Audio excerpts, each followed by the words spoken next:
What's up guys, Kara Corey here and welcome back to the channel, or if you're new here, then welcome to my channel. I hope you do choose to stick around for a little bit. Today's video is so important and I know you guys are gonna get so much information from this video. So today we are gonna talk about some of the most common nutrition myths, weight loss myths, diet myths that are still lingering out there. You're still hearing about them.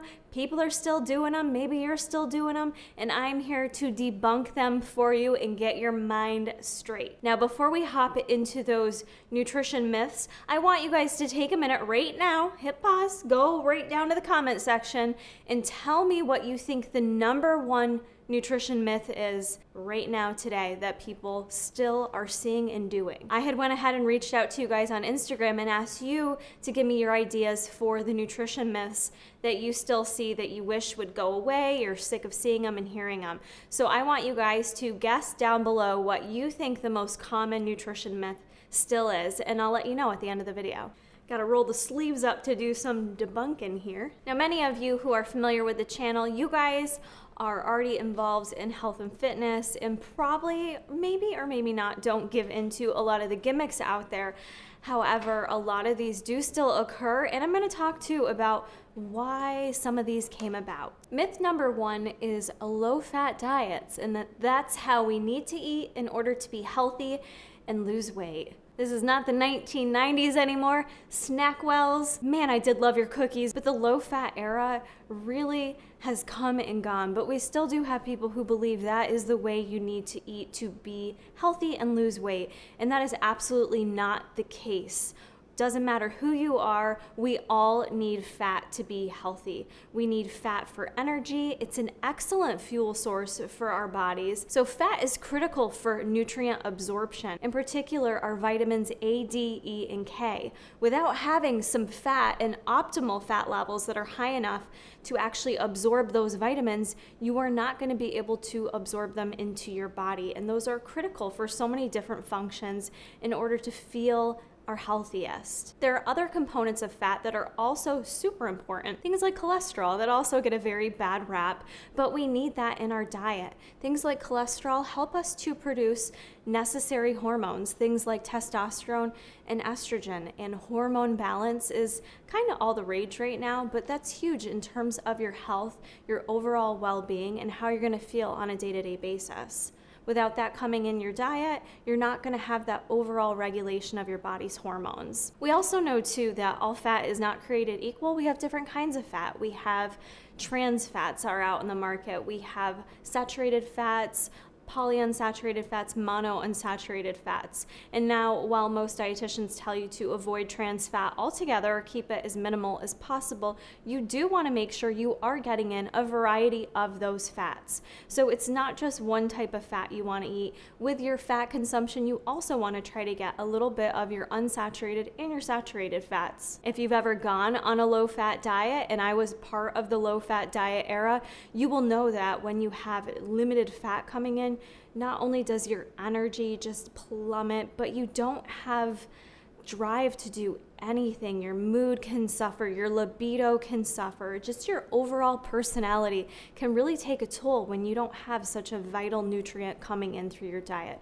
So it's really important that we do eat enough fat to maintain health and even with your weight loss goals. The next myth that's out there is that keto works for everyone. And keto is probably the number one trend diet right now, number one fad diet. And it's not to say that some folks, based on their medical conditions, may not do very well with a keto diet. However, this channel and the advice I give to you guys is speaking more to the general population. And absolutely, keto is not meant for everyone. I've actually never personally prescribed anyone keto in my span of being a dietitian over 10 years now.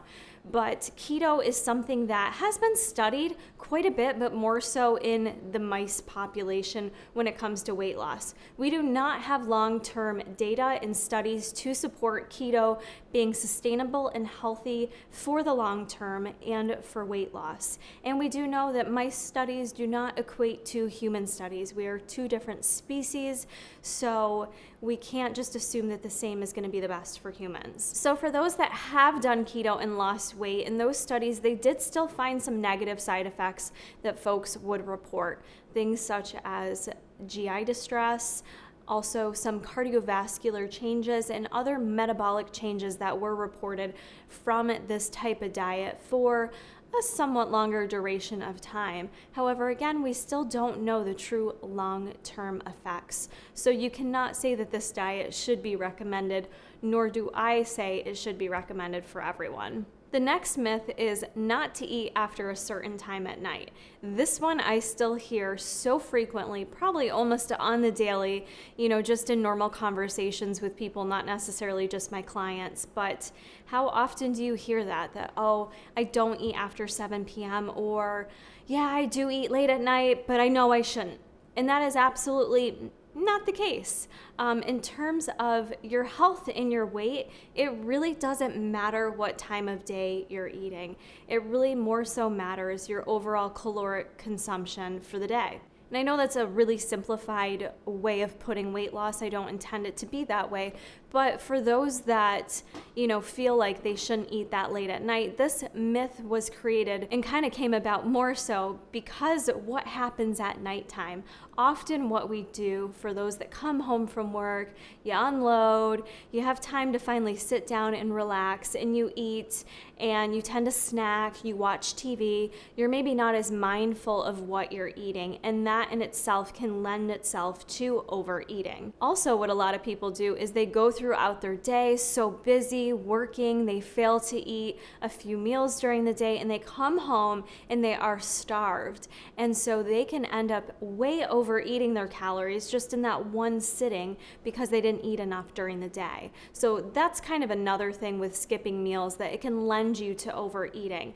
And oftentimes that does just happen in the nighttime. Now that does not mean someone's gaining weight because they're eating late at night. It means they're gaining weight because they're eating in excess of calories. One of you guys mentioned the myth of diets in general, which I love that. I love that you mentioned that one because I love that you mentioned it as a myth, because while we all have our own diet per se, the trend of fad diets has been around a long time, and unfortunately I don't see it going anywhere anytime soon, because most people want that magic wand to tell you this is what you need to do in effort to succeed in order to see your weight loss goals. And for so many people, we have this unrealistic view of what weight loss will do for us. Can't remember what it was on the radio. I heard, people were willing to give up, I think, 10 to 20 years of their life, something crazy. I think with women it was more years than men, but they were willing to give up like a considerable chunk of their life. I will die 20 years earlier just to be at my perfect weight. Does that not shock you guys? To me, that shocks me, because you're putting all your value in that weight. You're willing to give up 20 years of your life because you think this ideal weight is going to bring you something magical. And I think that's just what fad diets do. They wave this magic of success in front of you, that all your hopes and dreams are going to be accomplished, and that's just not the case. And we know with these fad diets, there's a start and an end to them. There's a start and an end to them, and I know I'm going to get a few people who comment here that they're on such and such diet and it's been very successful to them, and kudos to you. I'm not taking that away from you, but what I'm saying is come back to me 40 years from now and tell me if you're still on that diet and how it's worked out for you. Really, as a dietitian, what I promote is focusing less on the diet and what diet you should be on, and focusing more on the behaviors. Focusing on the behaviors that are happening in your life that maybe need to be tweaked and adjusted. And maybe at this point in time, as you're watching the video, you don't know what those behaviors are. Maybe you don't think there's anything you need to change at all. Then for you, it's time to have an accountability check-in. And that doesn't mean you have to track the rest of your life, but maybe keep a little log for a few days just to say, okay, let's have a little honest reality check time. Check in with myself, see what I'm really doing, what I'm not doing, and what I could be doing better. And from there, you can usually establish a few small places that you want to work on to establish some behavior changes. When you actually focus on behavior changes and doing them one at a time, that is what's going to build yourself up to that long-term success. that long-term ability to be happier and healthier. And I hate to break it to you, it doesn't always equate to reaching this goal weight. And honestly, folks often have a misinterpretation of what that goal weight should be. So that's kind of the next myth, is that you need to achieve whatever this goal weight is in your head to be healthy. And we know that's not true. We know BMI is a crock of crap, but it is still being used in the medical field. I would say out of convenience more than anything, as someone that does work in a hospital, it's an easy calculation, but I don't think it's necessary. It's your height to weight ratio. It doesn't tell you everything else in between, and there's so much more than your height to weight in terms of what equals health. So maybe think about that a little bit too if you're questioning me a bit and maybe not agreeing with what I'm saying here. Question yourself what health means to you. And if it's a number on the scale, ask yourself why and how you think you will feel differently once you get to that weight. There's so much more that comes into being healthy. Really, for me as a practitioner, your relationship with food is part of your health. Your past medical history is part of your health. Your current lifestyle factors are part of your health. How you're feeling on a day-to-day basis. There's so much more to it than the number on the scale or that BMI measurement. The dog is currently using my foot as a pillow. It's actually quite nice and warm. Real quick, if you're enjoying these tips, go ahead and hit the like button and make sure you guys are subscribed to the channel. Detox Teas, I've mentioned this one so many times on the channel. I can't believe people are still falling for them. There is absolutely nothing special about Detox Teas. And hey, there's nothing wrong with drinking tea either, but you don't need to waste your hard-earned coin on someone telling you this is a magic tea that's going to help you lose weight and help you detox. Your body, if you have a liver, you are able to detoxify. You have natural detoxification systems within your body that do that for you. And let me tell you, you will detoxify that much better if you make healthier food choices, drink lots of water, and do all that good stuff. You don't need special teas. They are not going to do anything magic. What they may do, though, depending on what ingredients are placed in them and why you may be tricked to think that they help detox you, is sometimes they put certain ingredients in there that do help you go to the bathroom. So in a sense, they do help you eliminate a bit quicker, but that's not a long-term solution to your health. And it's not necessarily good either to consume sometimes what's in those teas on a regular basis, depending on what's in there. So I do really caution you guys with this myth and wasting your money on it. It's absolutely not necessary. If you enjoy green tea or you enjoy a little bit of tea, then drink some. That's fine. Just have that knowledge and understanding that it's not going to do anything different or magical for your weight loss or your health. The next myth is that calories over nutrients, that at the end of the day it only matters about calories. And while yes, I did mention earlier that in terms of weight loss, it does sometimes come down to overconsumption of calories. However, when we're talking about health, it does matter what nutrients you are consuming. All calories are not created equal. So you could eat 1,500 calories of pizza and cookies and pie and chips, or you could eat 1,500 calories of lean meats or salmon. You could have some dark leafy greens, some fruits, some sweet potatoes, all that kind of good stuff, and have the same amount of calories. Do you think one is going to make you feel different than the other? I think we all know and have experienced this. The food we eat impacts us. It's not just about the calories. It's about being in tune with how your body feels and responds to the food we eat. So if you are eating a full day's worth of really calorie-dense foods that are not so nutrient-dense, you may find that you feel sluggish, you feel tired, you feel that energy crash, and then crave more food, which probably then leads you to eat, maybe even late at night, and gain a little weight. So it's kind of that vicious cycle. I think sometimes this myth came about with the flexible dieting period and tracking your macros, and that was really a big craze in the fitness niche that then went mainstream, and everyone's tracking their macros now, and it's just about getting your numbers in, getting your macros in, getting your calories in.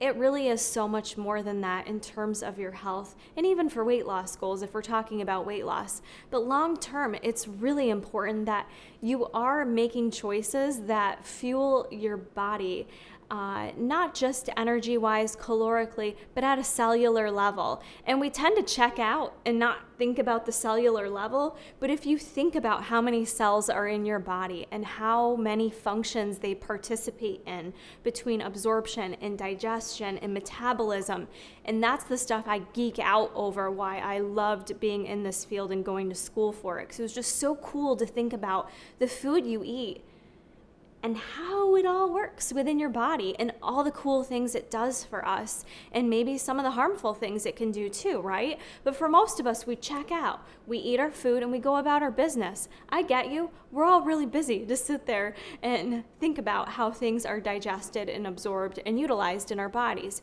But take a little responsibility in terms of the foods you're eating and how it's reacting in your body, and you will surely know that nutrients matter more than just calories.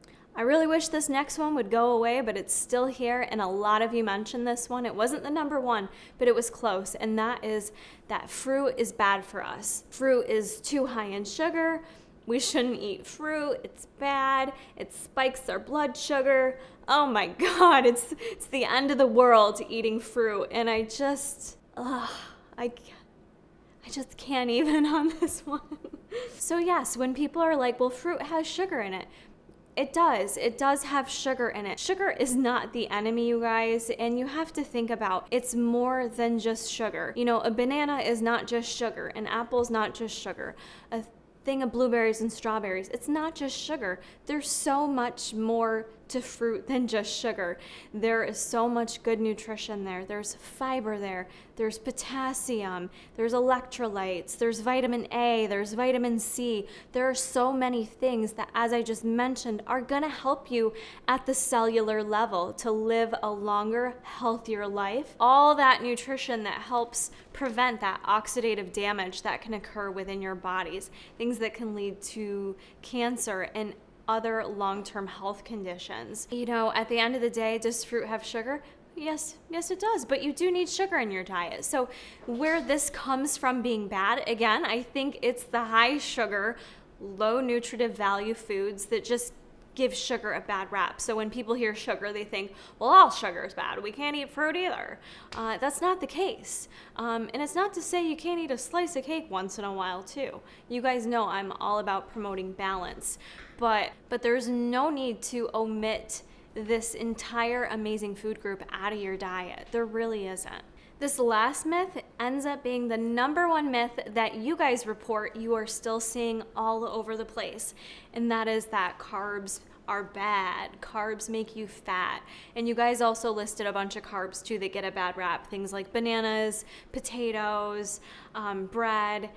Just in general, there is still this huge stigma that carbs are bad for us. I think this myth came along due to a lot of different things, but mostly from the fad diets that we've had, you know, ever since the 90s, truly. Once Atkins came about, that's really when carbs got very much stigmatized.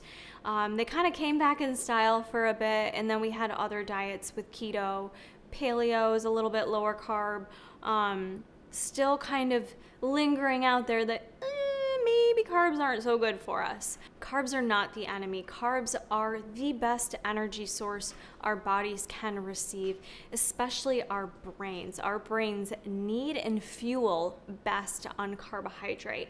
And yes, while there are processes that you can turn protein and fats into carbohydrates to utilize within your body, it is not the same functioning from your brain as consuming carbohydrates. Now, there are different carbohydrates too, and I think this also kind of stigmatized carbs too. We have things like simple carbs, right? The cookies, the cakes, the pastries, the not so nutritive dense carbs. And then we have our more complex carbohydrates, right?